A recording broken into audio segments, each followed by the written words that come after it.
দেখতে দেখতে একটা শিক্ষাবর্ষ কেটে গেল, কিন্তু বিদ্যালয়গুলোর কম্পোজিট গ্র্যান্ট পায়নি। এখন প্রশ্ন উঠছে, বিদ্যালয়গুলো কিভাবে চলবে? রাজ্য সরকার তো বলেছিল যে তারা 25% টাকা দেবে, কিন্তু সেটাও তো মিলছে না। তাহলে কি শিক্ষার মানে এর প্রভাব পড়বে? প্রশ্ন উঠছে। শিক্ষক, শিক্ষার্থী, অভিভাবক সবাই উদ্বিগ্ন। বিদ্যালয়ের কার্যক্রম চলবে কিভাবে? কিভাবে চলছে বিদ্যালয়ের কার্যক্রম? এই পরিস্থিতিতে আমাদের করণীয় কি? এটা কি শুধু প্রশাসনিক উন্নয়নের অভাব,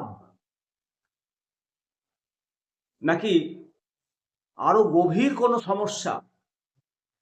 আমরা কি আরো অপেক্ষা করব, নাকি কিছু সময় এসেছে কিছু করার? আমাদের বিদ্যালয়গুলোর ভবিষ্যৎ নিয়ে এখনই ভাবার সময়।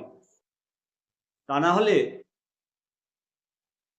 ভবিষ্যতে অনেক কিছুই হয়তো আমাদেরকে বাধার সম্মুখীন হতে হবে বিদ্যালয় চালাতে গিয়ে। সবাই মিলে আমরা কি পদক্ষেপ